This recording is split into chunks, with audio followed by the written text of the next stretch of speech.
چند روزه که یه خبر تو یوتیوب فارسی حسابی سر و صدا به پا کرده و خیلی از رسانه‌ها اون خبر رو کار کردن.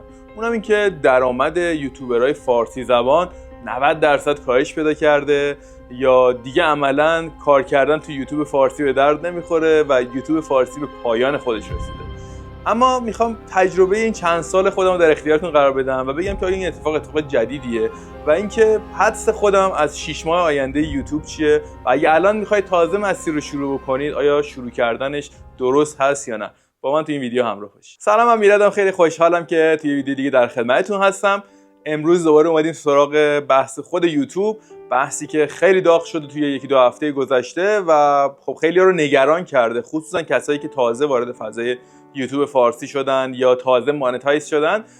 خیلی نگران شدن از اینکه دیگه شاید این فرصتی برای درآمدزایی براشون نباشه و همینجور یک سری از یوتیوبرهایی که بزرگتر هستن، سابسکرایبر بیشتری دارن، ویوهای بیشتری دارن، با کاهش درآمدشون این نگرانی براشون به وجود اومده که آیا وقت مهاجرت از یوتیوب به یک سرویس دیگه رسیده یا همچنان باید ادامه بده. اول بگم داستان چیه.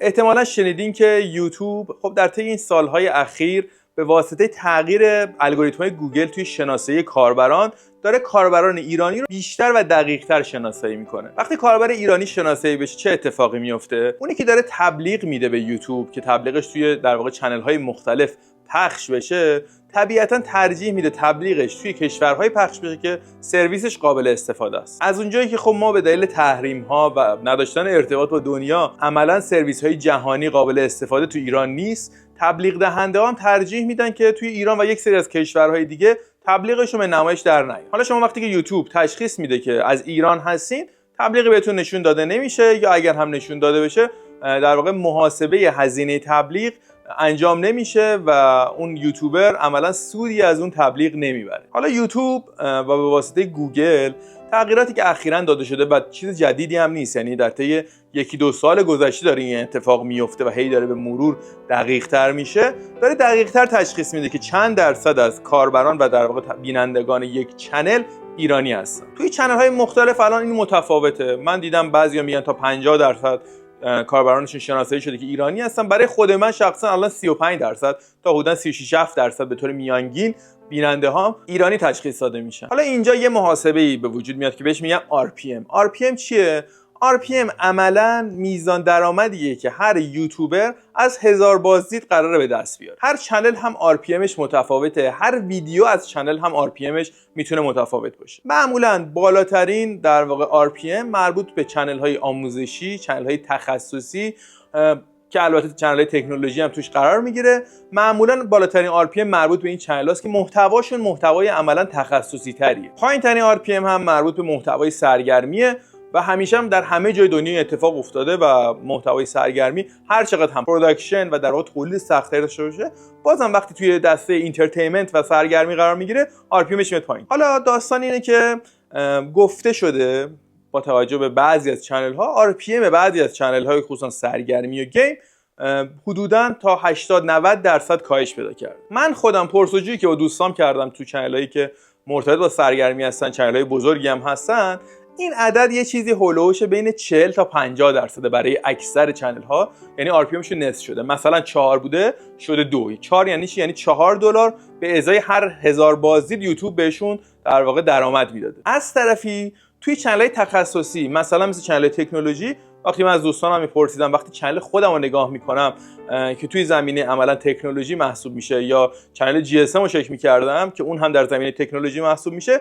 این کاهش درآمد یا اصلا وجود نداشته یا یه چیزی هولوش 20% 25% بوده و خیلی ناچیز بوده. حالا من داشتم اتفاقی یک هفته گذشته RPMامو چک میکردم، به یه عددی رسیدم که خیلی عجیب بود. یکی از ویدیوهام که حالا مربوط به گذشته است درباره معرفی بسته‌های ایرانسل و همراه اول و رایتل و مقایسهشون با هم و ارزون ترینشون، RPMش به عدد 40 رسیده. $40 به ازای هر 1000 بازدید. عدد عجیبیه. یا همین ویدیویی که چند هفته پیش گذاشتم برای عینک متا ریبن و تجربه استفاده خودم، RPMش به عدد $18 توی هر 1000 بازدید رسیده و این دقیقاً تو همین یک هفته گذشته اتفاق افتاده که خیلی دارن میگن RPMشون کاهش پیدا کرده. پس بنابراین شاید خیلی از این موارد رو شما نتونید تعمیم بدین به همه کانال‌ها.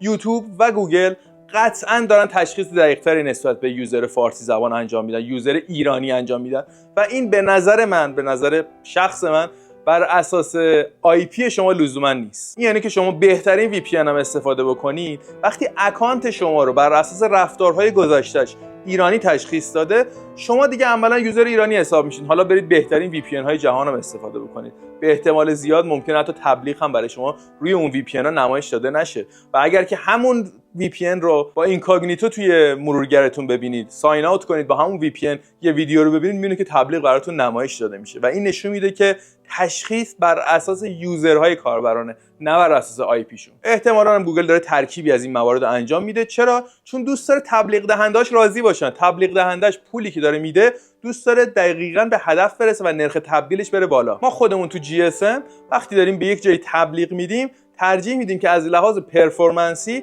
وقتی که یک ویو میخوره عملا بتونیم از اون ویو بیشترین استفاده رو بکنیم. خب تبلیغ دهنده برای کاربر فارسی زبان نه برای کاربر فایده داره نه برای تبلیغ دهنده و این باعث میشه که یوتیوب بره به یه سمتی که بحث تبلیغاتش بهینه تر بشه. اما این پایان راهه. اصلا فرض بکنیم که قراره که یوتیوب همه یوزرهای فارسی زبان رو تشخیص بده و دیگه اصلا برای یوزرهای فارسی زبان یا تبلیغ نشون نده یا RPMش پایین باشه. اگه RPM پایین بیاد، که حالا میتونم یه کشوری رو مثال بزنم که خیلی از در واقع موضوعات یوتیوب رو به خودشون اختصاص دادن، یعنی کشور هند. کشور هند الان RPMش برای یوتیوبراش اکثرا زیر $1. حتی بعضا RPM 20 سنتی دارن، یعنی هر 1000 ویو 20 سنت یوتیوب در اختیارشون قرار میده. اما همچنان هندیا با قدرت توی یوتیوب حضور دارن، تعداد زیادی ویدیوی آموزشی تولید میکنن و اصلا یک ژانری به خودشون اختصاص دادن و یوتیوب براشون به پایان نرسیده. چرا؟ چون مدل های درآمدی متفاوتی وجود داره. برای خود من به شخصه که حالا توی ایران دارم فعالیت میکنم، دیدین که خیلی از ویدیوهام اسپانسر داشته، اسپانسری که در واقع توی استارتاپ های ایرانی بوده و عملا تونستم بخش درآمد ریالی رو تقویت بکنم که اگه درآمد دلاری هم قطع شد که به نظر من نباید خیلی بهش امید داشته باشین، بتونم روی درآمد ریالی حساب بکنم. هرچند که برای خود من که الان یه چیزی هولوش 16 ساله که تو یوتیوب هستم و تو این مدت فکر کنم 3 بار هم تا حالا مانیتایز شده چنلم، چون هی در واقع فعالیت نکردم، برگشتم دوباره برگشتم، یه ویدیو اصلا درباره‌اش ساختم. ساختن ویدیو یه جور سرگرمیه، یعنی برای من یک کار لذت بخشه و هیچ وقت به جنبه درآمدیش نگاه نکردم. جنبه درآمدیش هم بوده، خوبم بوده، ولی عملا دوست داشتم که این کار رو انجام بدم برای اینکه در دل ساختن محتوا باشم، عملا با الگوریتم آشنا باشم. کار من چیزیه که مربوط به مارکتینگه و لازمه که خودم تو دل داستان باشم. پس به شما هم اینو میگم که عملا اگر که یوتیوب شناسایی بکنه کاربر فارسی زبانو، اولا که مثل همیشه، مثل دفعات قبل، مثل سالهای قبل که بارها گفتم، آرزوی شخصی اینه که اصلا یوتیوب رفع فیلتر بشه. طبیعتا وقتی رفع فیلتر بشه که اصلا شناسایی یوزرها خیلی ساده تر میشه و خب اون درآمد دلاری هم احتمالاً کمتر میشه، ولی از طرف یوتیوب میشه یکی از چنل های اصلی تبلیغات تو ایران. چرا؟ چون ویوها خیلی میره بالا، سابسکرایبرها میره بالاتر و یه جورایی میشه مثل چی؟ میشه مثل اینستاگرام. تو اینستاگرام شما درآمد دلاری که ندارید، با اینکه سیستم مانیتایز توی اینستاگرام وجود داره، اما کسایی که تو اینستاگرام تو ایران فعالیت میکنن همه بر اساس اسپانسرینگ دارن فعالیت میکنن. این اتفاق هم میتونه تو یوتیوب بیفته. ما حالا از طریق GSM تمایل داریم که خیلی از در واقع یوتیوبرهای فارسی زبان رو اسپانسر بشیم، حمایت بکنیم و در واقع بیان سرویس ما رو توی سایت GSM.ir استفاده بکنن و معرفی بکنن وقتی که فیلتر نباشه، وقتی بازدیدها بالاتر باشه و عملا برای ما هم نرخ تبدیل بهتری داشته باشه. قطعاً که این اتفاق برای سایر برندها میفته. همین الان توی یوتیوب فارسی بسیاری از تبلیغ‌های پری رول روی خیلی از کانال‌ها همین استارتاپ های فارسی زبان هستن که اومدن از طریق گوگل ادز تبلیغ خودشون رو به صورت ویدیویی توی پری رول ویدیو اضافه کردن و وقتی که بعداً فیلتر یوتیوب برداشته بشه این اتفاق خیلی بیشتر هم میفته. پس اگه آدمی هستید که تازه دارید شروع میکنید، الان در میانه راه هستید، هنوز مانیتایز نشدید، به نظر من اصلا نباید ناامید بشید. این اتفاقی که همیشه تو این حواشی و حوالی سال تکرار شده، توی همه این سالهای گذشته بارها تکرار شده به مدل‌های مختلف. یک سال سابسکرایبرها میریخت، یک سال واچ تایم ها کم میشد، یک سال لایک ها حساب نمیشد، میگفتن کامنت انگلیسی بذارید. ببینید این اتفاق جدیدی نیست. بارها تو یوتیوب فارسی به وجود اومده و یوتیوبرهای فارسی زبان هم دوباره ادامه دادن، حتی کیفیت محتواشون رو قوی‌تر کردن، تعدادش رو حتی بیشتر کردن و به نظر من این اتفاق در ادامه هم خواهد افتاد. احتمال مهاجرت به سرویس‌های دیگه که حالا من نمیشناسمشون و نمیدونم که اصلا چرا در واقع داره هی پروموت میشه، به نظر من خیلی کمه و دوباره در یوتیوب کاربرا کارشون رو ادامه میدن. احتمال اینکه اینجا رفع فیلتر بشه امیدوارم که بالا باشه. یعنی واقعا یوتیوب به نظر من یکی از بهترین مراجع آموزشی توی دنیا و توی ایران محسوب میشه و در ادامه خب خیلی از یوتیوبرهای فارسی زبان کارشون رو قراره نه تنها ادامه بدن، بلکه قراره یک سری یوتیوبر جدید کارشون رو شروع بکنن و این اتفاق خیلی مثبتیه که بتونیم محتوای فارسی رو کیفیتش رو بالا و بالا و بالاتر ببریم. امیدوارم که ناامید نشید تو مسیرتون، با قدرت ادامه بدید، نذارید که چیزی مانع انجام کارتون بشه.